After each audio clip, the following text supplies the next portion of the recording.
Hello and welcome to another episode of My Pocket Psych, the podcast all about the psychology of the workplace.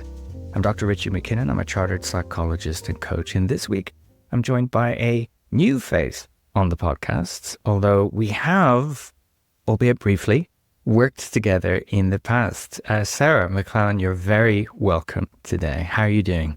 Thanks, Richard, and great to be chatting with you again. I'm good, thank you. Yeah, and it was a brief but very brilliant spell, I guess, working together many years ago. Very kind of you to say. But it's great that we were able to reconnect. So those professional networking sites are good for something when you're able to keep in touch with people. Before we go any further, would you like to introduce yourself to our listeners and viewers? Yeah, sure. Thank you. And thanks for having me join you for this chat. So I'm Sarah McLellan.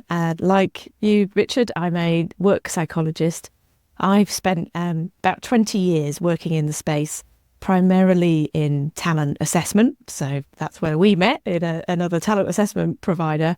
But I've also worked across Australia, Europe and the UK. So doing sort of talent acquisition, talent management, using people science, psychology to help people and organisations build happier, better businesses and places to work.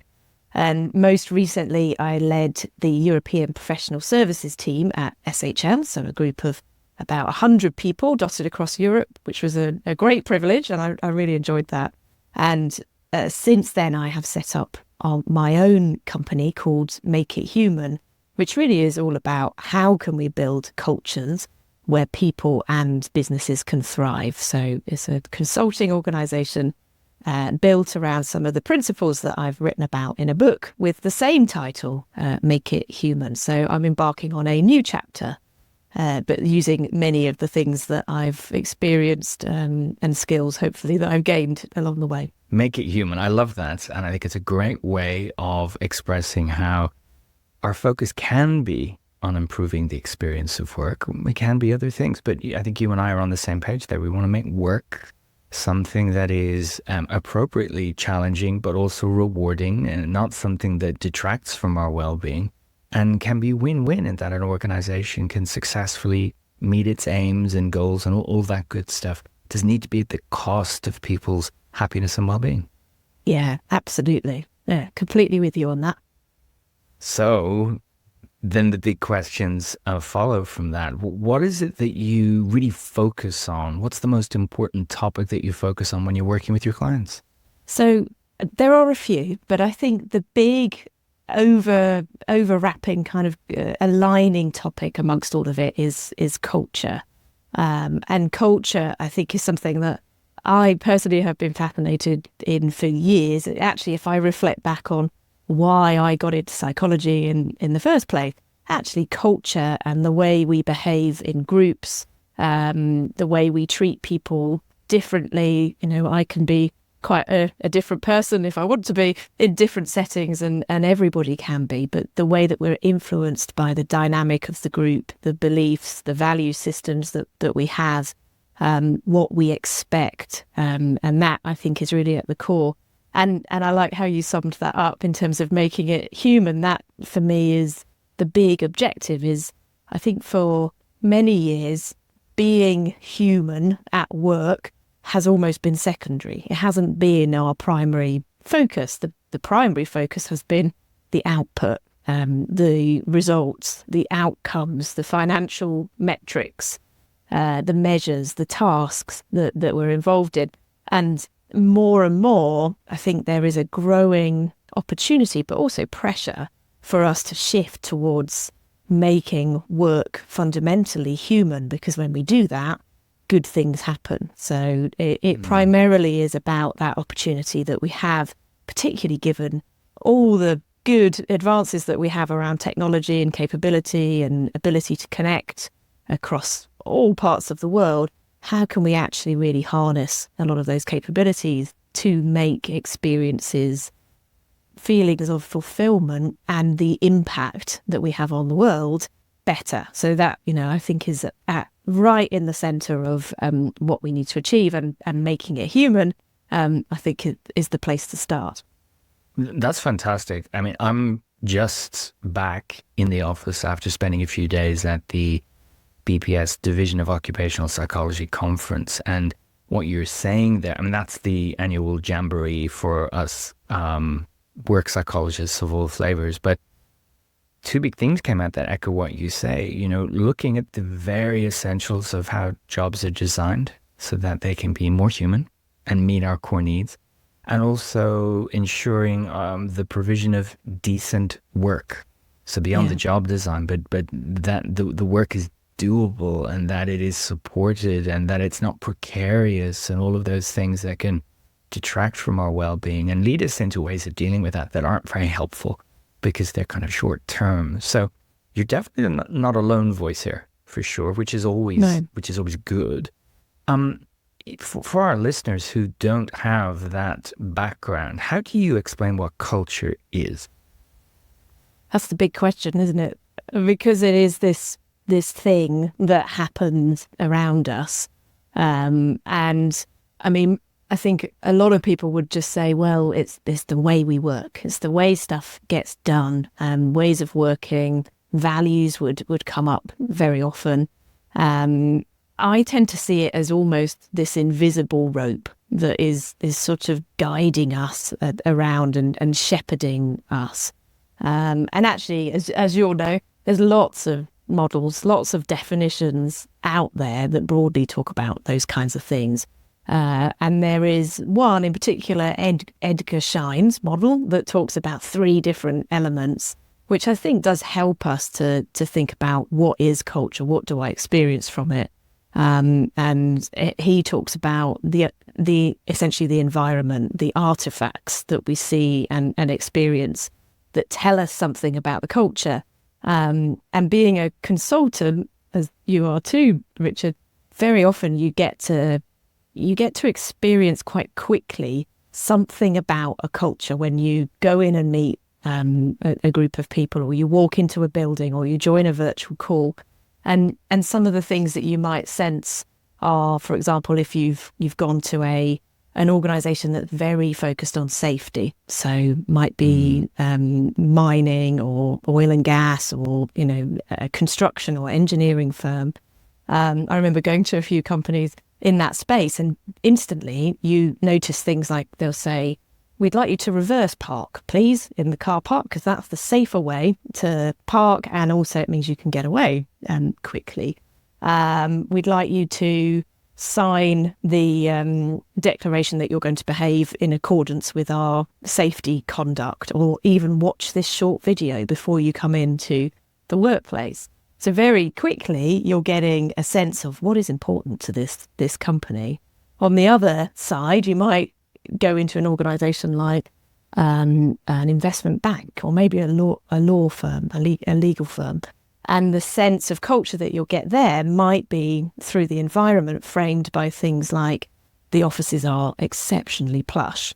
There is waiter service to the individual office rooms where you meet, where employees meet with clients and stakeholders.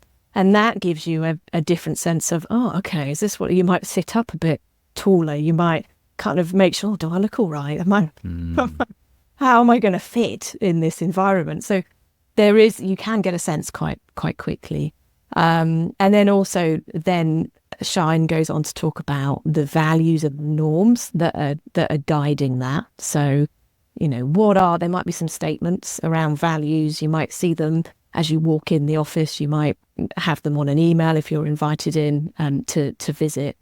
But behind all of that are a set of beliefs, expectations that are guiding how we act. And I think the challenge with culture is that those first 2 things we can often make visible. So, things on the wall, a mouse map, here's our values, this is what's important to us. But the things guiding them, our principles, our values, our priorities, what's important to us, we can't necessarily see. And yet, those are the things that are so powerful, because they are not only guiding what we say and how we act, they're also guiding what we don't say, and what we choose to conceal. And so this dynamic that is swirling, we really have to sort of dive deep into and look at some of the signs to understand, is our culture helping move us forward, or is it making things harder? The classic phrase that culture eats strategy for breakfast, I think, you can really visualize through some of the actions and behaviors that you experience. So you might join, I think meetings are a fantastic way of getting an understanding of an organization or a team's culture. It tells you quite quickly, you can sit and see who speaks first, who's late, does the whole group wait for the senior most person to arrive, and then, okay, now the meeting can begin. What happens if there's some conflict? Is there conflict? That in itself could be a sign of what this culture is like. And how long does it go on for? Is this a meeting, and meeting is busyness, meeting is productive type culture? So I think they're a real insight into cultures. But very often, and I think the key thing is that we often just see culture as it just happens. It's just there. Can we influence it? A lot of people, I think, will feel it's difficult to. And a lot of leaders, managers, and probably myself, I've been guilty of this too. You kind of think, well, we've written some values. We've got this out, now everyone else needs to embed it. And reality is that it is everybody, and everybody needs to shape that culture. So I think there is a step change that we now need to make to realise that this invisible rope that is guiding us, we need it to be positively guiding us. And that takes effort and energy and focus to continuously nurture. And if we can get those things aligned and the steps rolling, the habits moving in the right direction, then it's can be an incredibly powerful and positive force. But it is never done. I mentioned it at the conference last week in a session I was co-facilitating with Dr. Rachel Skews. People are often cynical about values being discussed because they've only ever seen values being misapplied in the workplace, or espoused but not lived. Or there's talk of high standards, but they're not enforced. Or there's talk of compassion, but as soon as we're too busy, it goes out the window. Or, any of those other things that are artifacts. And there is a lot that you can glean by being present or watching or listening. I'm going back in my own mind in my career to the things I've spotted, like who's allowed go where in a building, and, what non-executive parts of an HQ actually look like, and those kinds of things. Who gets a parking spot? It tells you a lot about what they're placing importance on. But it also means that it is quite nebulous as well. And so if we want to do something about it, it's hard to get our arms around a culture, isn't it? Yeah, totally. And I think that's why people sort of jump back from it and go, oh, yeah, that's culture. And we've embedded, as you say, we've embedded our values. We should be all right now. Tick. We've socialized them. We've socialized them. Yes. Yeah. Or co-created, or exactly. They're ready. Let's bring them to life. But and I think that's what makes it hard, is that we think it's too big, it's too complex, it's nebulous. We think we can't get our arms around it. But actually, if we break it down, what is culture? It is really a series of small behaviours, decisions, actions, habits. And I think more and more, if we try and get into those cycles of those things, so the habits, the behaviours, the decisions that we're making, and step by step try and show, actually, in this value, integrity, in this value, what we mean is, in these instances, we'd like people to be considering these things. Or as a leader of this team, here's an example of how I have applied our values to this live situation. So I'm hiring a new person in the team. am I exploring, the potential fit in terms of values to my organisation, or have I just shared with that potential new employee, here's our values, what do you think? Okay, great, you can work on it. Brilliant. Let's move forward, because really we need to get under the skin. And I think it doesn't have to be this big, mythical, difficult beast that none of us can imagine ever taming. I think we can break it down and essentially develop good habits, fill the culture, fill the teams with good habits, day to day, weekly, monthly, that are enabling us to build places where people feel more comfortable, more included, that they can share what they think. And then the good thing in some respects about culture is that you can very quickly get a sense of it, and you can also quite quickly change it, just step by step. It's sort of breaking it down, making it granular, and then we can start molding something that gets us in the direction we need to head. So it sounds like a lot of the focus could be around behaviors and giving people an insight into what behaviors are going to be really helpful, but also general kind of mindset, general thinking about work, and trying to shape that and reinforce what's helpful and give feedback about the stuff that's not. Because one of the definitions I've come across over the years is that it's simply how we do things here. And then not long after reading that, I was in a client's office where I was in the kitchenette, and I saw someone make tea out of the kettle, and then she refilled the kettle immediately. And I said, "Oh, thank you very much." She said, "I didn't do it for you. It's how we do things here. You just refill it if you've used it." Yeah. And that for me was that, oh, that's something that's lived on here. And if I had joined this organization, I would have learned that really quickly. That's what we do here. We make sure it's ready for the next person who comes along. A very small thing, but almost like a virus. Yeah. And that's how those things can work for good or for not so good. Yeah, totally. And in organisation, I think that's quite a nice example. It's quite compassionate, considerate. Yeah, next person wants a cup of tea, it's ready to go. But if you stop and think and look at some of the things that we do in organisations, there's some really weird things that we do, small things. Like, for example, I've worked with organisations who just have roles that they're advertising all the time. They don't exist. They're just there to look like, we're growing. Wow. Hey, we've got roles. Or, we may post a role and say, must be based in, I don't know, Kansas City. Like very, very specific because in reality, we know who we want for the role. We're just going through the motions of trying to look like there's some open posting go.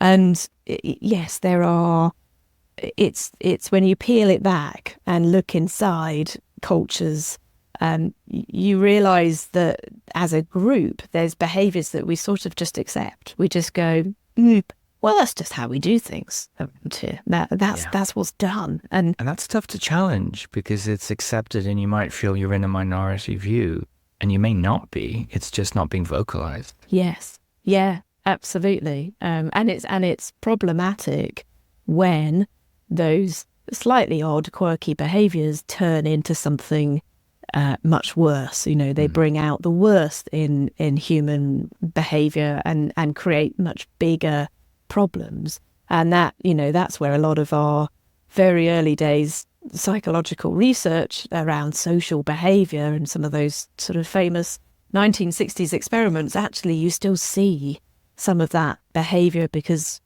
in part that is what makes us human. We follow the crowd. We don't want to step in and make a thing of, I don't want to make a deal of things. There might be a reason that's happening. I shouldn't interrupt what's going on.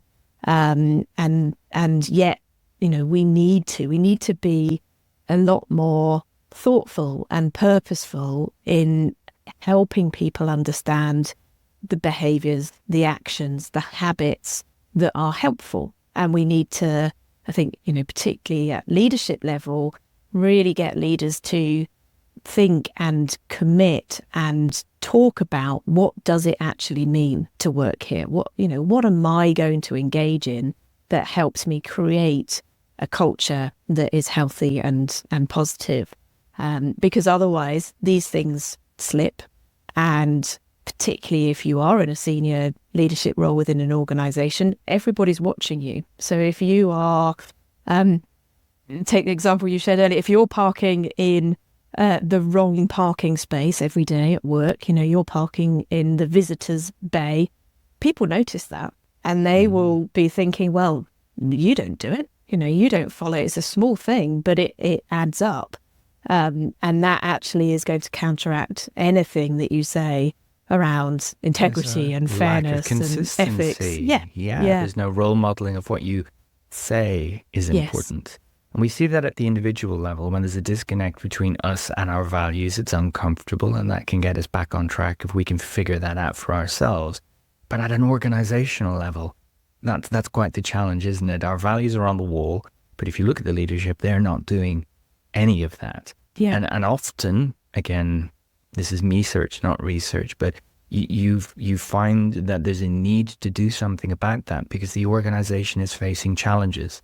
And when there are difficulties, a lot of that good cultural stuff gets jettisoned because, well, we don't need that right now. What we really need is survival or profitability or to turn the ship around. All the good stuff seems to, it gets lost in the noise.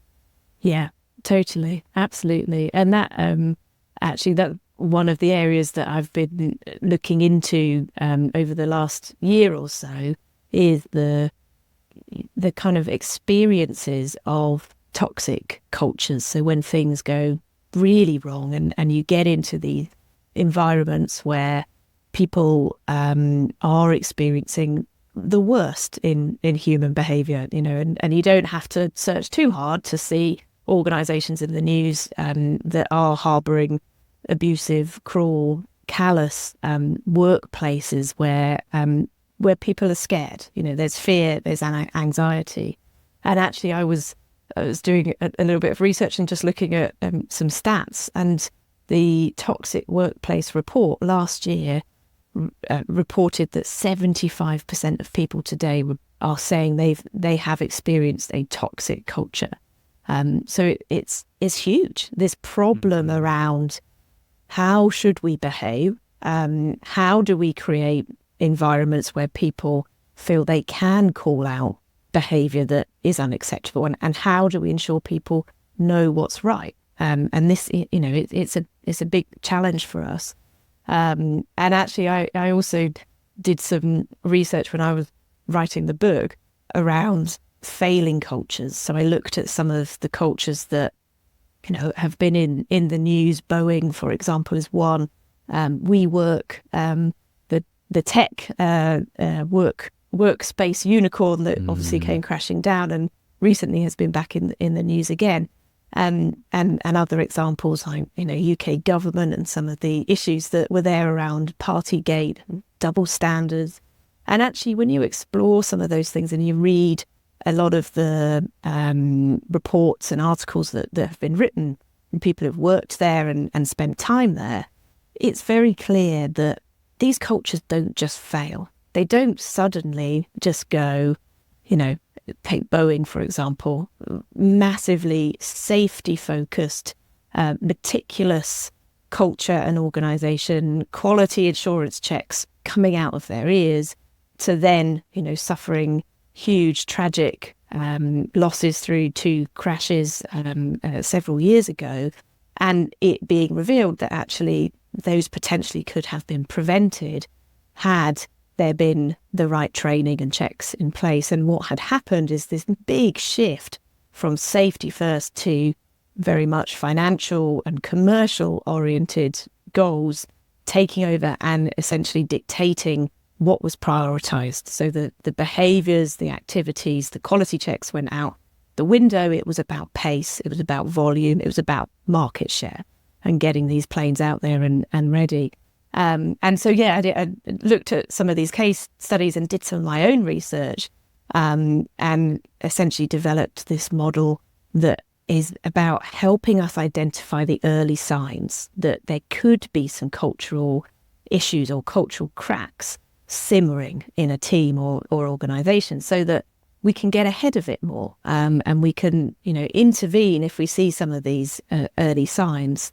Because that's the point, isn't it? That this doesn't happen overnight, and that it's not inevitable. But like most of the preventative work we try and do around employee well-being, for example, it's a much better investment to try and cultivate a healthy workplace than it is to provide stress management counseling for everyone, right? So you're talking about getting ahead of that, looking for the warning signs, looking for the symptoms, and intervening at an earlier point in time to try and avert the cultural challenges. Yeah, exactly. And sort of realizing that some of these small things, some of the things that we're sort of joking about, where you park and expense policies, there's different rules for different people in this organization, actually realizing that those say a lot more than you think. So people are watching and they're thinking, well, you're disregarding those rules. Or, take another example, you always engage with the same people when it comes to a special project or an opportunity. There's and we all do it. We have kind of go-to people or favorites. Safe pair of hands. Yeah, safe pair of hands. You take this on, but the challenge is to everybody else. They go, oh, I know who it's going to be. I'm not going to bother. I don't feel like this is a place where I'm going to be identified and able to grow. So what you're saying to those other people through those probably time save, I know they can do a good job at minimal effort, you are pushing other people out the door. So it's trying to flag some of those. Very often they are kind of quite small. Sometimes I think there isn't, or most of the time I think there isn't malicious intent with it. It's expedience, actually, isn't it? Yeah. It's that kind of, quick rule of thumb. This will get me through this week if I make this decision. Yeah. And what struck me about lots of the examples you just shared, whether they were small or catastrophic, what they've all involved as well is individuals jumping through kind of mental gymnastics to find their own balance. I'm not a bad person. I'm in a difficult system. I tried to do the best I could, because no one wants to say, I threw safety out the window intentionally. The cognitive dissonance is very strong, and it requires us to rationalize, to do something about that. And no one would want to call themselves an intentional rule breaker, for example. But then when they see other people doing it, it's like, well, that's what we do here. Yeah. That rule isn't as important, or it's just a small rule. And that's where the rot sets in. Yeah, absolutely. Yeah. And it is that, you can even find yourself walking out of these environments thinking, why did I do that? Why didn't I say anything? Or why, I would normally do, but you look around and you feel that anxiety rising because you're thinking, oh, this is a bit weird. Should I be engaging in that way? Yeah. Yeah. It really is. Things like compliance and what we know about people following orders in safety critical environments and doing daft things because someone more senior told them to do it or ignored it. It's very, very powerful stuff. Therefore, we're back to it being difficult. So apart from those things, what are the kind of the symptoms that you look for that you think, this is indicative of something bigger? Yeah.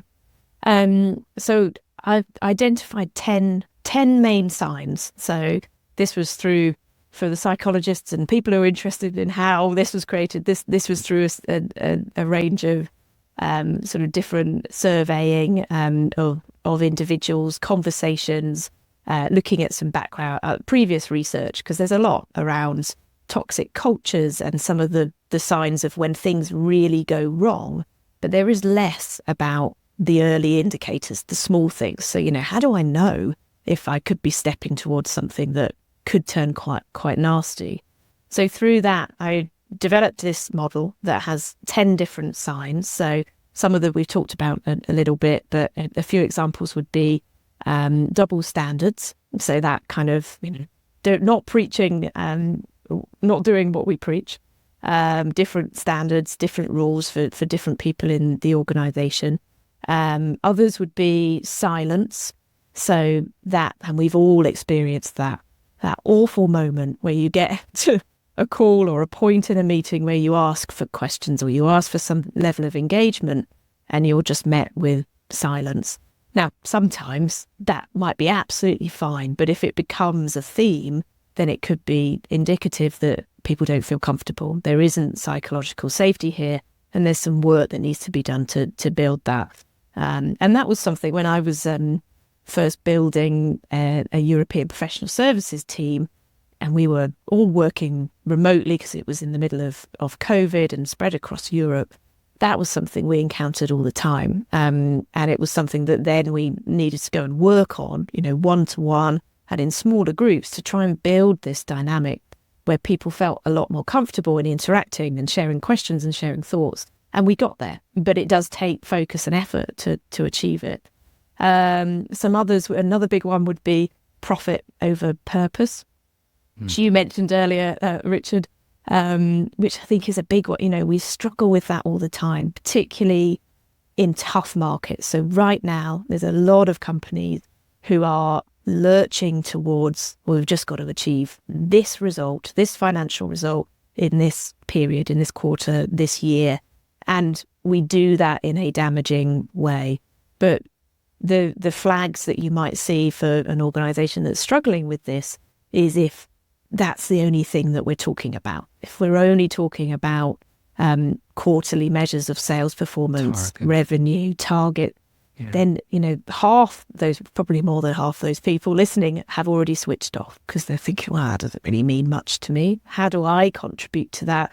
Might not be in a role that directly impacts those sorts of metrics. But also long term, we really need that balance. And very often that's what causes organisations to struggle, is because we've got the equation slightly out of order. We need to focus first on how do we create meaningful, engaging, as you said, some of the themes in the DOP, meaningful, engaging, inspiring work that people then give their all to, and then we'll drive some great outcomes. But we sort of try and shortcut. And so there's 10 signs in total, and I do have a short diagnostic you can complete to see where might be some challenges. But then on the flip side, there is also a model that then talks about the elements that healthy, happy, sustainable teams and organisations have in them. So we can sort of then work to focus building the conditions that we as humans need in order to thrive and bring our best and drive results for the team and the company. So it's sort of a comprehensive view on actually, at the heart, how do we get the good habits, the good behaviours flowing, and how do we know what they are, is trying to give some advice and guidance around that. And it sounds like it depends on how you slice it. So what I mean by that is it might be that several of these cracks coexist, but some of them more obvious or more obvious depending on where you work. And then the flip side, the positive stuff, the behaviors, the habits will necessarily differ depending on where you are in the organization, but they're in alignment with something. So if you're, the chief executive or similar, you're making good quality decisions with, bearing lots in mind and thinking about sustainability and all of the other good stuff. But if you're an individual contributor, you're bearing that in mind in a way that is appropriate to the scope of your role. And you can draw a line between the two. Yeah. Yeah. So it's everyone's business, basically. It's everyone's in an business. Organization. Yeah, absolutely. And everyone shapes it. So everyone's, got a vested interest. When I did some research around it, so I then took that model and got some people to complete a short questionnaire around it. So it was around 300 people completed it, and the results showed that about 88% of people have at least one or more culture crack. So several had more than one that they were reporting. And the most common ones, interestingly, so silence was very common. That perhaps we, at that point, this was about a year ago, perhaps we were struggling with some of the virtual nature of our ways of working. That was a common one. Also, there's a culture crack that I've called hero complex. So that's the always engaging with the same people. Oh, yeah, I'll do that. Safe pair of hands, the one we were talking about earlier. And then the other one was history lessons. So being stuck, hampered by the past. So this would be someone comes in and says, I've got a great idea. We could do X, Y, Z. And everyone rolls their eyes and says, oh, yeah, we've been there, done that. That's not going to work here. It's sort of that we're stuck in how we do things and we can't find, or actually we have very little appetite to find a way forward in terms of doing things differently. So those were the things that were most prevalent. And I think they kind of relate nicely to some of the overarching macro challenges that we're seeing, which in the world of work today. So around trust and empowerment. So I know there was some research from Gartner, I think towards the end of last year, that said trust is really dipping between employers and employees, and actually both ways. So neither side is really trusting each other. Very true, yeah. And then we don't empower because we're, you're not going to do it the way I want to do it.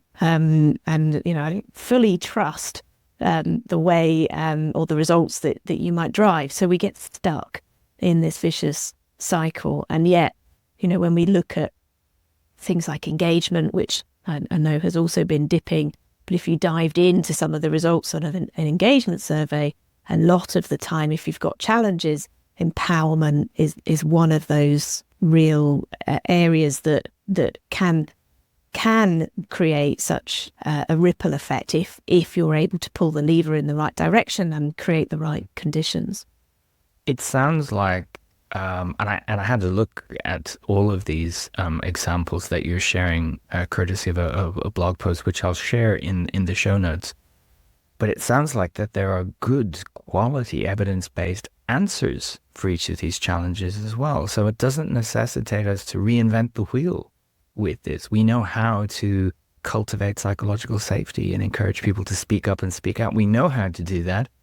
So it's then a case of finding out, is that what's going on here? Is that the challenge, or is it the most pressing challenge out of all the challenges an organization might be facing? Yeah, no, I agree, Richard. I don't think it is revelatory in terms of what are the things, what are the good habits, what are the elements that we can put in place. But a lot of it, I think, is just it's being aware of where our behavior and our group behavior, and in particular our leadership level behavior, is detracting and making things more difficult, making it feel like wading through mud. To if you join a meeting and no one says anything, then why are you having that meeting? And let's work on the conditions that mean people feel they can and they understand why they're here and what's the overarching purpose and vision and values that can pull us all together. And then how do I bring that to life in what I'm doing? So yeah, I agree. I don't think it's a massive overhauling. I think it's a stepping towards being more deliberate and purposeful in what it is that we're building, and also appreciating that culture is a really valuable and critical asset in its own right. It's that realization that it should be, I believe, the number one thing that we're working on. And yet we sort of see it as, where we started, we sort of see it as, well, it just happens, it just falls out. Actually, no, we need it to be that driving force. And that's what will propel the sustainable, durable business results that we all want, because we all want to be part of something that works and that is successible. You've flagged for me actually that maybe I'll walk back my earlier statement that it might be obvious to us, but it's not obvious to everyone. And your example about the meetings where no one speaks up, I can think of lots of different ways that someone might approach that and say, well, we don't need as many meetings because no one has anything to say, rather than, I wonder why people aren't speaking up. So it's a function of the questions you're asking. It's a function of your worldview and the importance you place on things like this. So if I go through my mental toolkit, that's because I've been doing this for over 20 years. If you're a middle manager and you're told to improve some of this stuff, that may not be your toolkit and it may not be obvious to you. So hence, I really like the way you are presenting these risk factors because it's super accessible. Anyone can get their head around these.